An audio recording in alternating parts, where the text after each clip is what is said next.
भागवत पुराण दसम स्कंध 75वां अध्याय राजसूय यज्ञ की पूर्ति और दुर्योधन का अपमान। भागवत पुराण दसम स्कंध 75वां अध्याय राजसूय यज्ञ की पूर्ति और दुर्योधन का अपमान।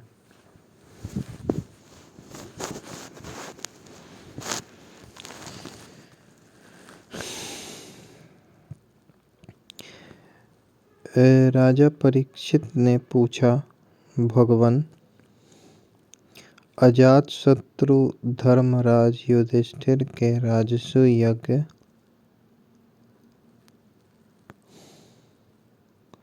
यज्ञ महोत्सव को देखकर जितने मनुष्य, नरपति, ऋषि, मुनि और देवता आदि आए थे, वे सब आनंदित हुए, परंतु दुर्योधन को बड़ा दुख, बड़ी पीड़ा हुई। यह बात मैंने आपके मुख से सुनी है। भगवान, आप कृपा करके इसका कारण बतलाइए। श्री सुखदेव जी महाराज ने कहा, परीक्षित, तुम्हारे दादा युधिष्ठिर बड़े महात्मा थे। उनके प्रेम बंधन से बंधकर सभी बंधु बांधवों ने राजसूय यज्ञ में विभिन्न सेवा कार्य स्वीकार किया था। भीमसेन भोजनालय की देखरेख करते थे। दुर्योधन कोषाध्यक्ष थे। सहदेव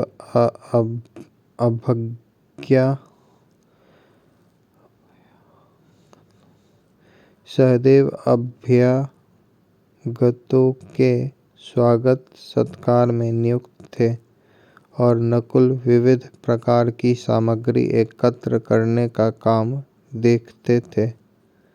अर्जुन गुरुजनों की सेवा शुश्रूषा करते थे और स्वयं भगवान श्री कृष्ण आए हुए अतिथियों के पांव पखाड़ने का काम करते थे।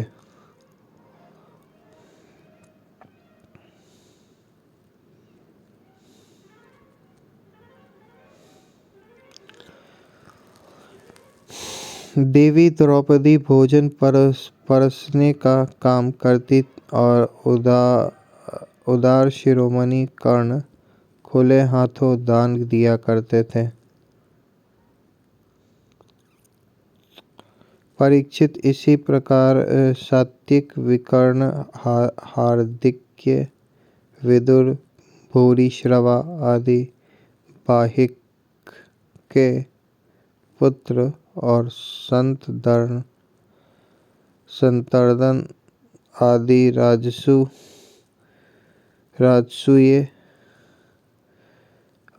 राजसूय यज्ञ में विभिन्न कर्मों में नियुक्त थे। वे सब के सब वैसा ही काम करते थे जिससे महाराज युधिष्ठिर का प्रिय और हित हो। परीक्षित, जब ऋत्विज सदस्य और बहुयज्ञ पुरुषों का तथा अपने इष्ट मित्र एवं बंधु बांधवों का सुमधुर वाणी, विविध प्रकार की पूजा सामग्री और दक्षिणा आदि से भली भांति सत्कार हो चुका तथा शिशुपाल भक्त वत्सल भगवान के चरणों में समा गया, तब धर्मराज युधिष्ठिर गंगा जी में यज्ञांत स्नान करने गए। उस समय जब वे अवभृत स्नान करने लगे, तब मृदंग, शंख, ढोल, नौबत, नगाड़े और नरसिंगे आदि तरह तरह के बाजे बजने लगे। नर्तकियां आनंद से झूम झूम कर नाचने लगीं। झुंड के झुंड गवैये गाने लगे और वीणा, बांसुरी तथा झांझ मंजीरे बजने लगे। इनकी तुमुल ध्वनि सारे आकाश में गूंज गई।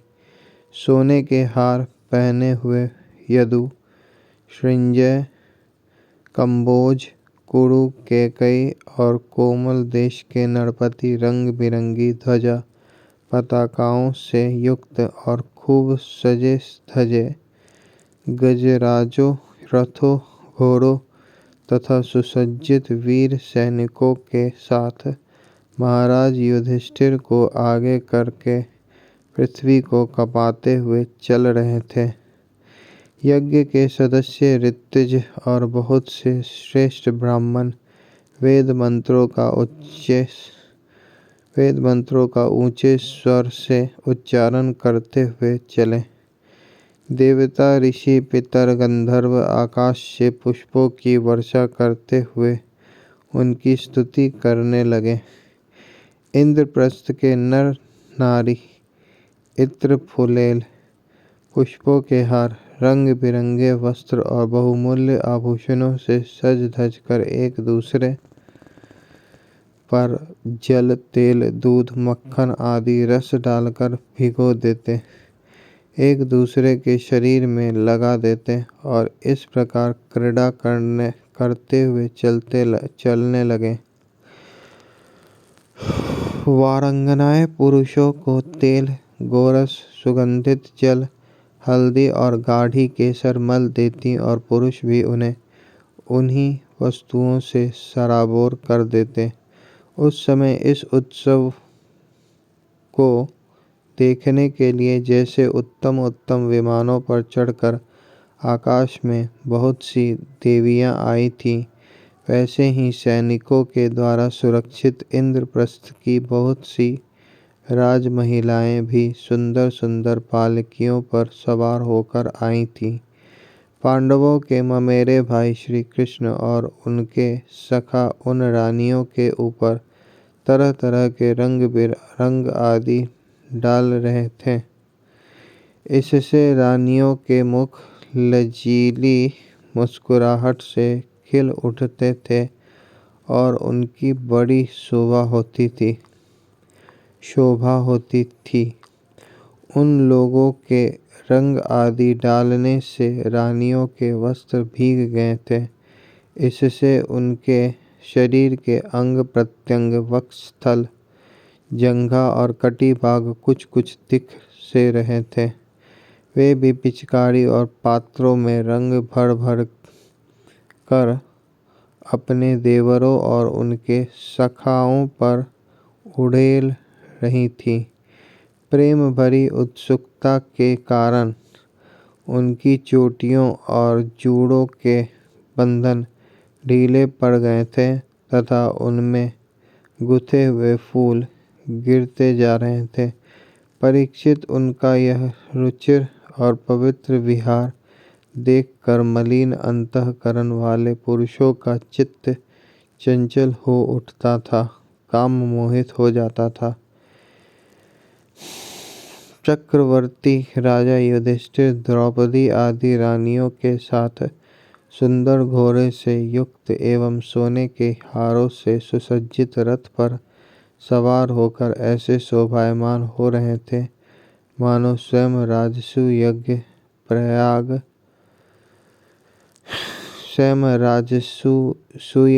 यज्ञ प्रयाज आदि क्रियाओं के साथ मूर्तिमान होकर प्रकट हो गया हो। ऋत्विजों ने पत्नी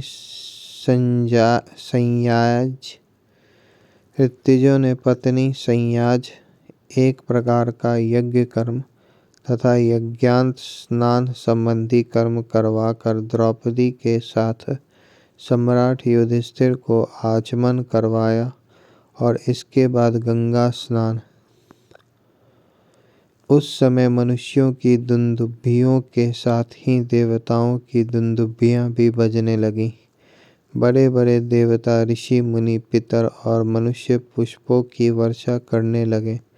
महाराज युधिष्ठिर के स्नान कर लेने के बाद सभी वर्णों एवं आश्रमों के लोगों ने गंगा जी में स्नान किया, क्योंकि इस स्नान से बड़े से बड़ा महापापी भी अपनी पाप राशि से तत्काल मुक्त हो जाता है तदंतर धर्मराज युधिष्ठिर ने नई रेशमी धोती और दुपट्टा धारण किया तथा विविध प्रकार के आभूषणों से अपने को सजा लिया। फिर ऋत्विज सदस्य ब्राह्मण आदि को वस्त्र भूषण दे देकर उनकी पूजा की।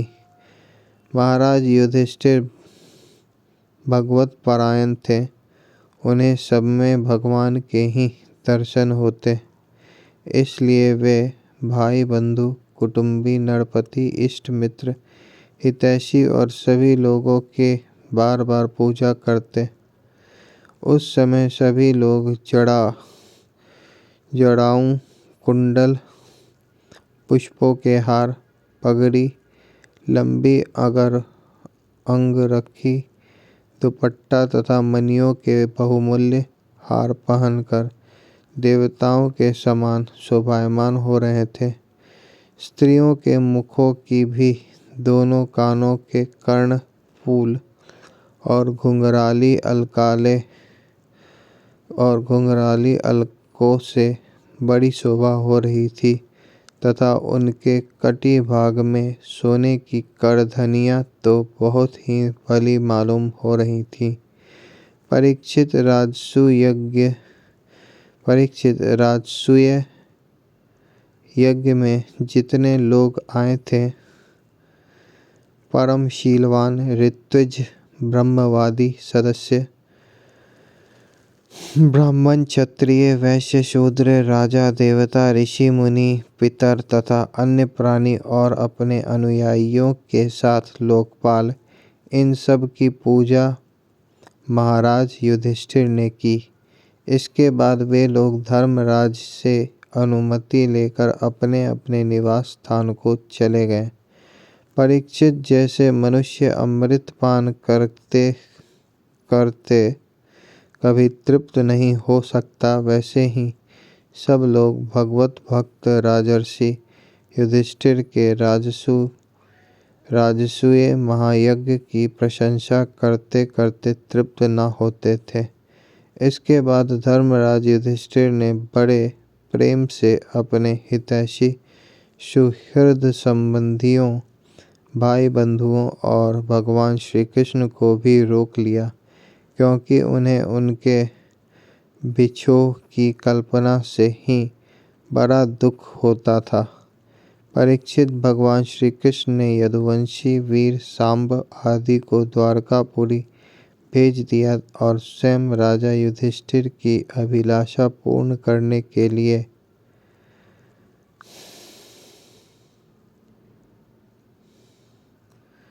उन्हें आनंद देने के लिए वहां रह गए।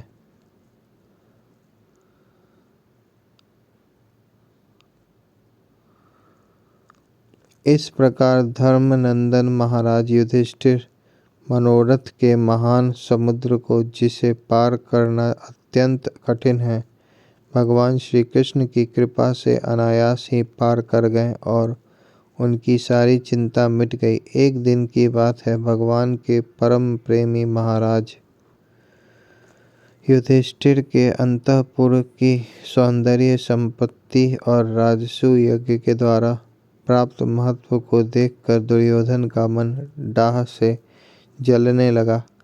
परीक्षित पांडवों के लिए मैं दानव ने जो महल बना दिए थे, उनमें नरपति, दैत्यपति और सुरपतियों की विविध विभूतियाँ तथा श्रेष्ठ सौंदर्य स्थान स्थान पर शोभायमान था। उनके द्वारा राजरानी द्रौपदी अपने पतियों की सेवा करती थी। उस राजभवन में उन दिनों भगवान श्री कृष्ण की सहस्त्र रानियां निवास करती थी। नितंब के भारी भार के कारण जब वे उन राजभवन में धीरे धीरे चलने लगती थीं, तब उनके पायजेबों की झंकारों चारों ओर फैल जाती थी। उनका कटी भाग बहुत ही सुंदर था तथा उनके वक्ष स्थल पर लगी हुई केसर की लालिमा से मोतियों के सुंदर श्वेत हार भी लाल लाल जान पड़ते थे। कुंडलों की और घुंघराली अलकों की चंचलता से उनके मुख की शोभा और भी बढ़ जाती थी। यह सब देखकर दुर्योधन के हृदय में बड़ी जलन होती। परीक्षित, सच पूछो तो दुर्योधन का चित्त द्रौपदी में आसक्त था और यह उसकी जलन का मुख्य कारण भी था। एक दिन राजाधिराज महाराज युधिष्ठिर अपने भाइयों, संबंधियों एवं अपने नयनों के तारे परम हितैषी भगवान श्री कृष्ण के साथ मैदानव की बनाई सभा में स्वर्ण सिंहासन पर देवराज इंद्र के समान विराजमान थे। उनकी भोग सामग्री, उनकी राज्य लक्ष्मी ब्रह्मा जी के ऐश्वर्य के समान थी। वंदीराज उनकी स्तुति कर रहे थे। उसी समय अभिमानी दुर्योधन अपने दुशासन आदि भाइयों के साथ वहां आया। उसके सिर पर मुकुट, गले में माला और हाथ में तलवार थी। परीक्षित व क्रोधवश द्वारपालों और सेवकों को झिझक रहा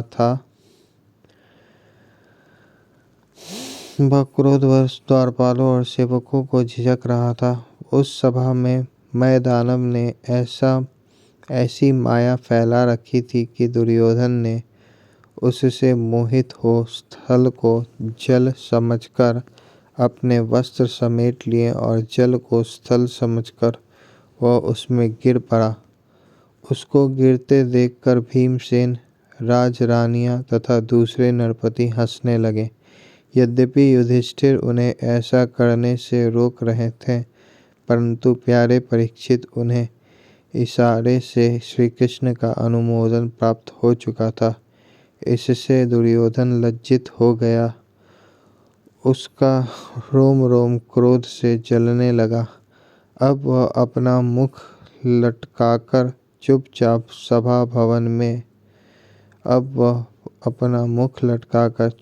सभा भवन से निकलकर हस्तिनापुर चल गया।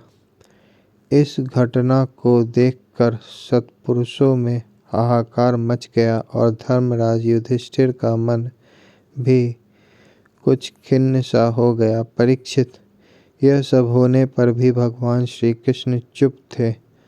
उनकी इच्छा थी कि किसी प्रकार पृथ्वी का भार उतर जाए, और सच पूछो तो उन्हीं की दृष्टि से दुर्योधन को वह भ्रम हुआ था। परीक्षित, तुमने मुझसे यह पूछा था कि उस महान राजसूय यज्ञ में दुर्योधन को डाह क्यों हुआ, जलन क्यों हुई, सो वह सब मैंने तुम्हें बतला दिया।